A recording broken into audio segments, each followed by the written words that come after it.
We now have 3 confirmed cases of coronavirus in the state of Ohio. Now, all 3 people tested positive are residents of Cuyahoga County. NBC4 was the first to break the news yesterday as the governor declared a state of emergency. All 3 patients are in their 50s. 2 were recently on a cruise on the Nile River. A third attended the APAC conference in Washington, D.C. 6 people who had close contact with those patients are now in home quarantine. There are also 5 potential cases that remain under investigation by the state. And the Ohio Department of Health says that they are speeding testing for those at the highest risk. People who are hospitalized, people who are elderly, also at risk are people with chronic diseases, so people with heart disease, lung disease, people who are severely overweight, people who are immunocompromised because they're taking maybe drugs for a cancer. 2 high school students from Solon came in contact with one of the 3 patients.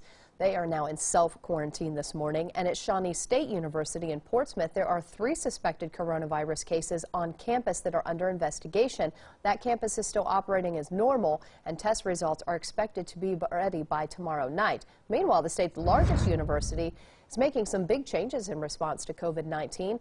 Ohio State has announced suspension of face-to-face instruction, moving classes to online. The announcement came shortly after Ohio's first confirmed cases. There are no COVID-19 cases linked to students or faculty members at this time at Ohio State.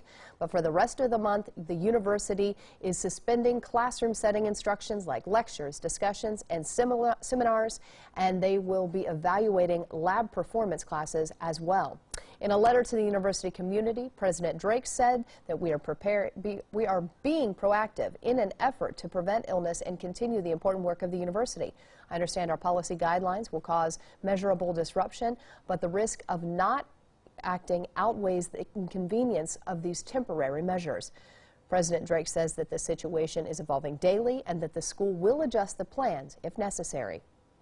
And area hospitals are getting rooms ready in case patients come in with the coronavirus. Those patients who require hospitalization would be placed in what are called negative pressure rooms.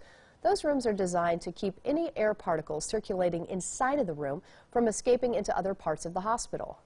It has its own dedicated exhaust system, and it is exhausted at the top of the building, but only after it goes through a special filter that filters out 99.97% of anything in the air. Ohio Health has 85 inpatient negative pressure rooms, but can use special portable filters to convert regular rooms if needed.